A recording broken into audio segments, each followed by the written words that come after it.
Goeiedag en baie welkom by ons aanlyn platform. My naam is Andre Donaldson en ek is die gemeenteleier hier by Nuwe Lewe Gesinskerk. Ek wil vandag vir jou sê uit my hart uit baie dankie dat jy die keuse gemaak het om in te skakel. Ek weet daar's klomp platforms waar jy kan ingeskakel vanmôre, maar jy het gekies om vanmôre by ons in te skakel.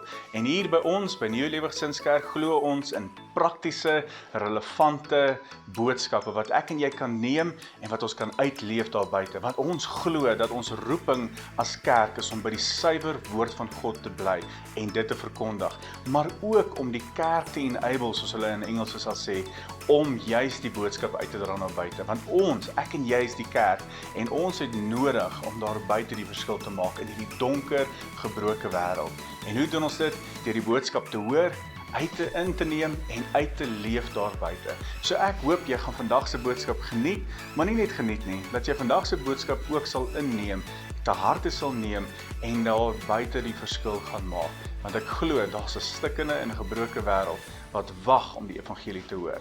Mag jy vandag se diens geniet en mag die Here jou seën.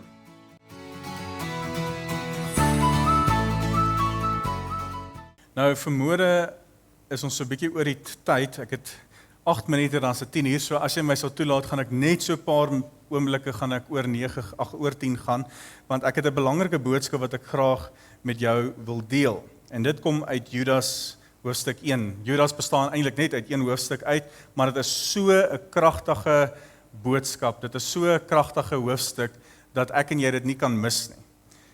Ek lees vir jou in Judas 1 vers 24, staan daar, aan hom wat mag het, om julle te laat stand hou sonder om te struikel. Ons leef in 'n wêreld wat baie vinnig verander. Mense se waardes verander, mense se opinie verander, mense se oortuigings verander en mense se waarheid verander. Wat gister verkeerd was, is vandag die waarheid, is vandag goed gepraat, is vandag deel van ons samelewing. In 'n samelewing van menings en platforms sê elkeen van ons, ek het my eie waarheid. Jy het jou waarheid, ek het my waarheid en ons verskil van mekaar en dis oké. Ons is maar net so. Ons gaan so deur die lewe. Dis wat die wêreld verkondig. En wat is die gevolg daarvan? 'n generasie wat verward is oor wat reg en wat verkeerd is. Wat reg en wat verkeerd is. Maar te midde van hierdie chaos staan daar steeds 'n onwrikbare waarheid. En dis die woord van God wat nie verander nie. Soos die profeet Jesaja sê in Jesaja 40 vers 8, hy sê, gras verdor en blomme verwelk, maar die woord van ons God bly vir ewig. Bly vir ewig, die woord van God. Judas skryf juis oor hierdie onderwerp. Hy skryf oor 'n waarskuwing teen 'n wêreld wat afwyk van die waarheid. En tweedens is daar 'n oproep, is daar 'n roeping tot die kerk, tot my en jou, om onveranderd te bly in ons geloof, in liefde en in waarheid. Judas se boodskap is eintlik baie eenvoudig en baie direk. Hy sê dit is 'n stem van waarheid in 'n tyd van verwarring.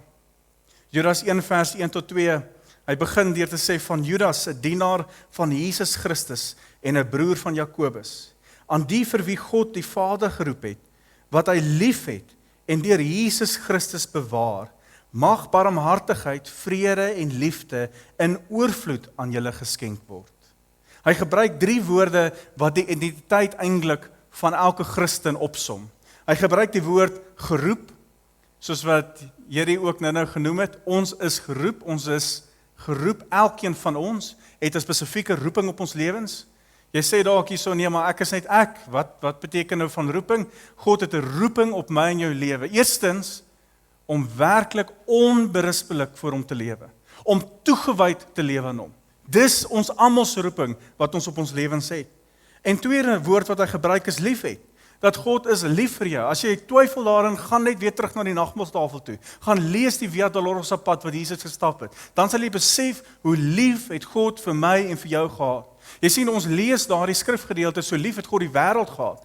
Maar baie keer moet ons die wêreld woordjie vervang met jou naam. So lief het God jou gehad, dat hy sy enigste seun gestuur het.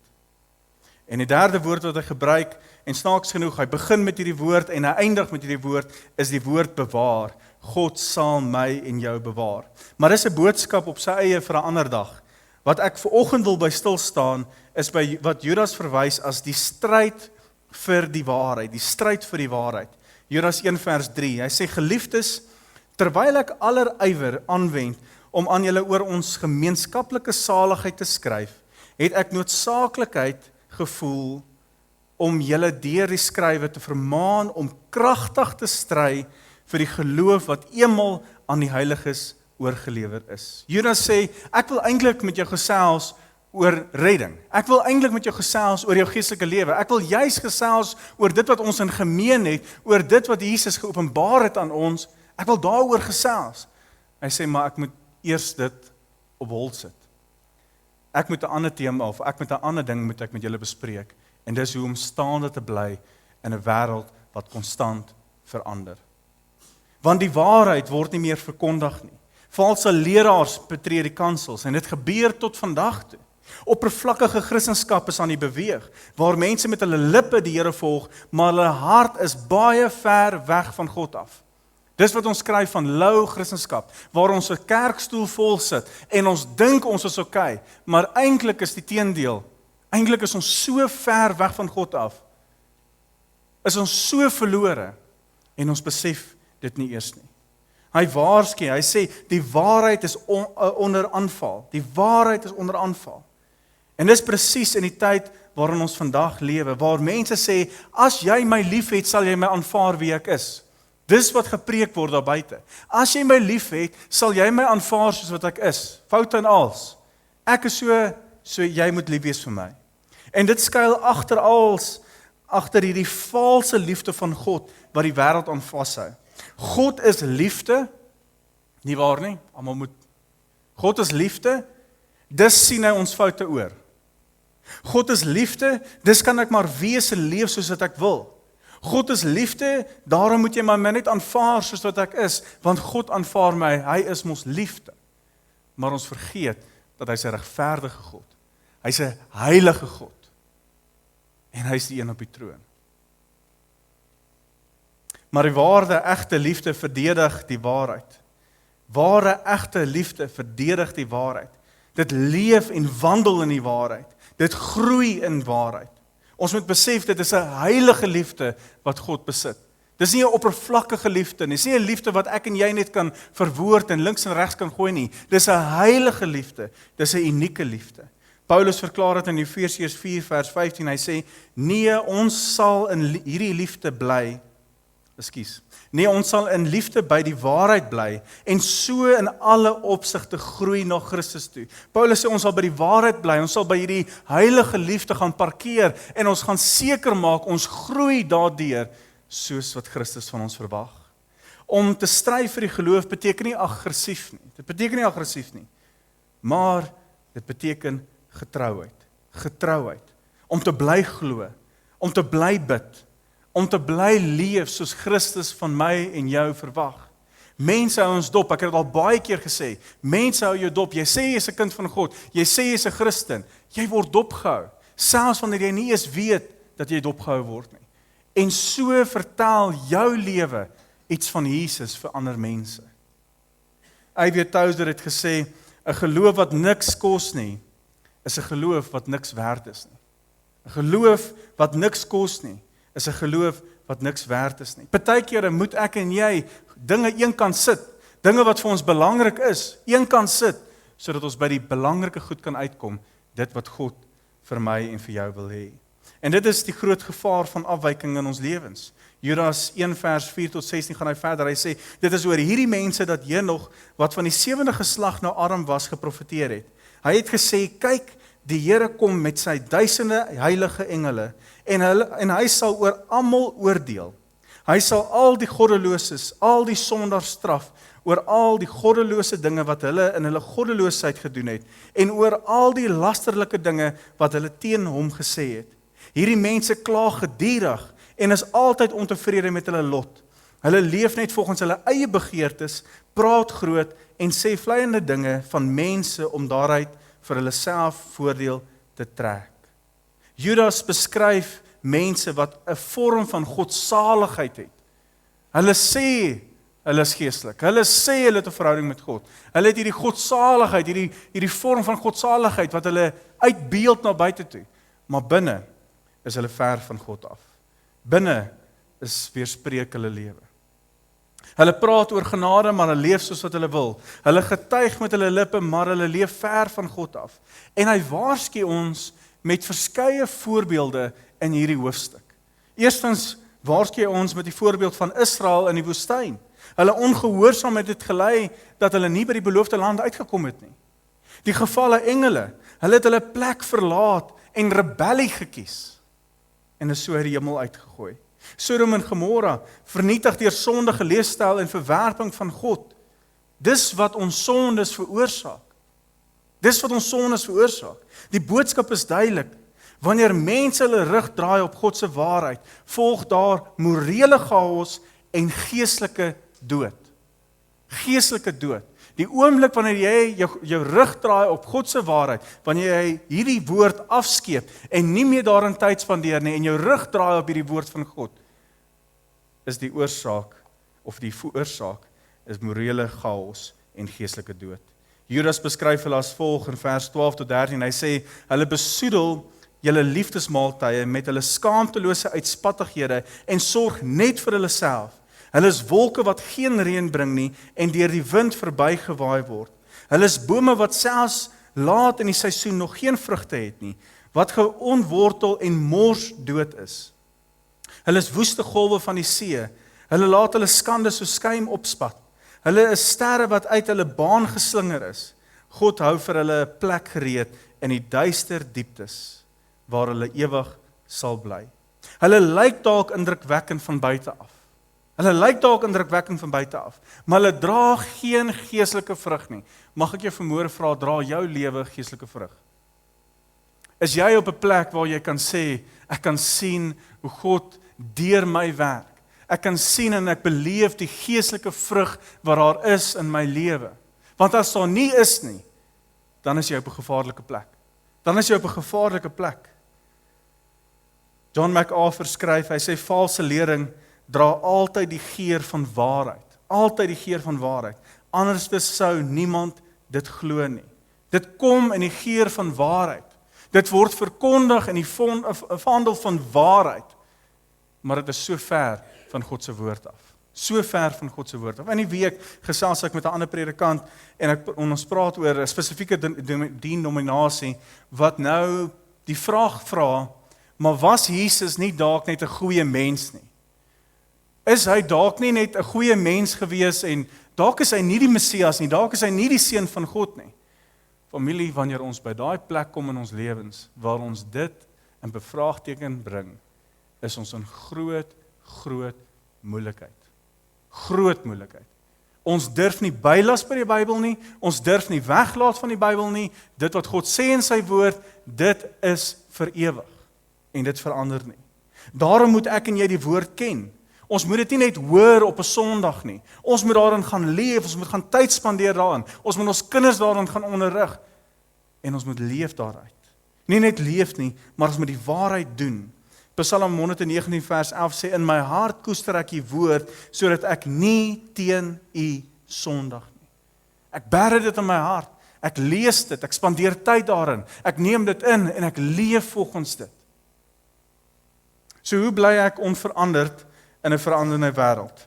Vers 17 begin Judas eintlik sy toon verander en van 'n waarskuwing na 'n aanmoediging. Hy sê, maar julle geliefdes, moet die dinge onthou wat die apostels van ons Here Jesus Christus voorheen reeds vir julle geleer het. Hulle het vir julle gesê, daar sal in die laaste dae mense wees, wie se lewe deur hulle eie goddelose begeertes beheers word. En hulle sal met julle die spot dryf. Hierdie mense bring verdeeldheid. Hulle word deur hulle natuurlike drange beheers en nie deur die Gees van God nie. Julle, geliefdes, moet egter voortgaan om julle lewe te bou op julle allerheiligste geloof. Bid altyd deur die krag van die Heilige Gees. Bly in die liefde van God. Vestig steeds julle verwagting op die barmhartigheid van ons Here Jesus Christus, wat die ewige lewe aan julle sal gee. Oor die wat in twyfel verkeer, moet julle ontferm. Ander moet julle red deur hulle uit die vuur te ruk. Oor ander moet julle met versigtigheid ontferm. en verafskiet selfs die klere wat deur hulle sondige liste besmet is. Hy gee vir ons eintlik 4 sleutels, 4 waarhede om aan vas te hou. Hy sê eerstens, bou julleself op in die geloof. Geloof gaan nie outomaties groei nie. Dit gaan nie outomaties groei nie. Dit verg dat ek en jy daai tree moet neem elke liewe dag. Ons geloof verbreed en verdiep en tyd spandeer in God se woord, tyd spandeer in gebed. Dit moet gevoed word. Elke dag die woord van God, elke dag gebed en gehoorsaamheid. Romeine 10 vers 17 sê hy, die geloof is dus uit die gehoor en die gehoor is deur die woord van God. Maar dit durf nie daar bly nie. Dit durf nie daar bly nie. Dit moet groei, dit moet gehoor word, dit moet ingeneem word en dit moet geleef word. Dit sal so sinneloos wees wanneer ek en ander predikante op hierdie verhoog staan en ons preek ons hart uit en ons deel dit wat God op ons hart gesit het en jy hoor dit en jy besef dit is die waarheid en jy hou dit maar net vir jouself en môre gaan jy maar net terug na jou ou lewe toe. Dit kan nie so werk nie, dit kan nie so werk nie. Jou geestelike lewe is soos 'n huis, bou dit op die rots van waarheid. Veral in 'n tyd waarin ons vandag lewe. Mense lees nie meer die woord nie. Mense spandeer nie meer eens tyd in die woord nie. Ek onthou toe ek 'n jeugwerker was en ek dink dit was so aan die einde van 2013, net toe die Here my geroep het. Toe was ek 'n jeugwerker in die kerk en ek onthou ons het 'n hele groep tieners gehad en ek sê toe die aand vir die tieners, ek sê hoorie, blaai gou julle Bybels oop na Kaponiërs 3 vers 16 toe. Maar daai tieners sit so en hulle blaai deur daai Bybel, maar hulle kry nie Kaponiërs 3 vers 16 nie. Ek is bevrees, dit is nie net so by ons kinders nie, ek is bevrees is so by ons groot mense ook. Ons ken nie meer ons woord nie. En familie, as jy wil staande bly, in 'n tyd waarin alles verander, gaan jy die woord van God moet leer, gaan jy moet dit lees, jy gaan dit moet inneem, en jy gaan dit moet uitleef. Tweedens, sê hy vir ons, bid in die Heilige Gees. Gebed hou jou geloof lewendig. Jy kan nie 'n geestelike lewe hê nie, jy kan nie 'n verhouding met God hê as jy gebed afskeep nie. Dis nie jou laaste uitweg nie, dis jou eerste ding. Jy moet tyd spandeer saam met God.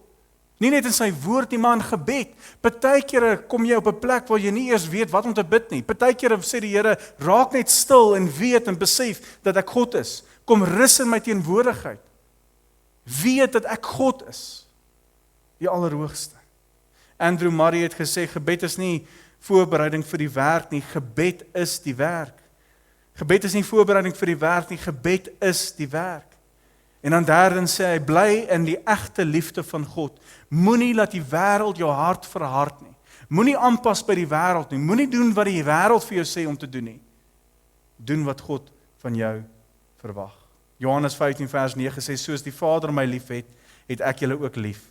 Julle moet in my liefde bly. In daai volmaakte liefde. In daai volmaakte liefde. Daai heilige liefde. En dan vierdens gee vir ons 'n sleutel, ontferm julle oor ander. Ontferm julle oor ander. Ware geloof kyk nie net inwaarts nie. Kyk nie net na mense self nie. Ons red die wat twyfel, ons bemoedig die wat struikel en ons bid vir die wat verdwaal. En as die wêreld bly verander, dan maak ons seker dat die mense weet wat die waarheid is van God. Om staande te bly, om lief te hê, om te help, om te herstel. Dis waarvoor ons geroep is. Ons is nie geroep om ons eie lewetjie te leef nie. Ons is geroep om daar buite die verskil te maak, om ligdraers te wees, om sout van hierdie aarde te wees. Dis ons roeping. So ten slotte herinner Judas ons dat God nooit verander nie. Vers 24 tot 25 sê hy, aan hom wat magtig is om julle van struikeling te bewaar. Hy het begin met die woordjie bewaar en nou eindig hy met die woordjie bewaar. Hy sê aan hom wat magtig is om julle van struikeling te bewaar en julle onbevlek en met vreugde en heerlikheid te laat aanskou aan die enigste God, ons verlosser deur Jesus Christus ons Here. Aan hom behoort die heerlikheid en die majesteit, die krag en die mag van alle ewigheid af, ook nou en tot in alle ewigheid. Amen. Wat 'n loflied wat hy eintlik vir ons bring. Judas begin met die woord bewaar en hy eindig met die woord bewaar. En dit moet vir jou sê, en dit moet vir jou vrede gee, dat God is die een wat my en jou bewaar. Hy sê in effek eintlik deur daai woorde, hy sê al verander die wêreld, al verander mense, al verander opinies, al verander wat ook al in jou lewe, God bly dieselfde. God bly dieselfde, hy verander nooit nie. Hy is die God wat jou bewaar in versoeking. Hy is die God wat jou anker is in storms. Hy is die God wat vreugde in jou lyding verskaf. Hebreërs 13 vers 8, julle ken dit so duidelik. Hy sê Jesus Christus is gister en vandag dieselfde en tot in alle ewigheid. Ons bly nie staande deur ons eie krag nie, maar ons bly staande deur 'n hand, sy hand, wat ons nooit verlaat nie. Die werklikheid is om ons. Ons leef in 'n wêreld wat verander, waar mense se waarhede gereeld verander, waar liefde verander en koud word, waar sonde genormaliseer word. Maar familie, die waarheid van Christus, die waarheid van God, die woord van God sal tot in alle ewigheid nooit verander nie. God se woord bly die standaard, sy liefde bly die fundament, sy genade bly genoeg.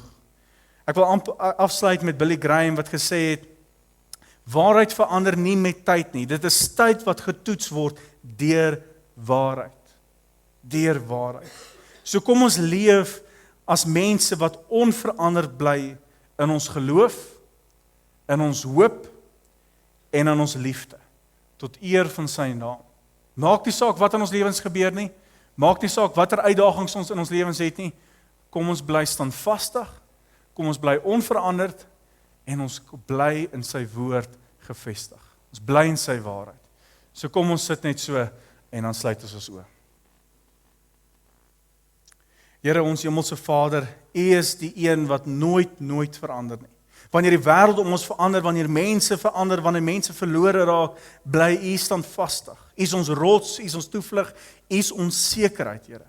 Dankie vir U woord, dat U woord so vol waarheid is, en dat U woord vir ons herinner vanoggend, dat U altyd getrou is, al is mense ontrou, dat U lig altyd skyn, al raak die wêreld donker, en dat U waarheid altyd vas staan.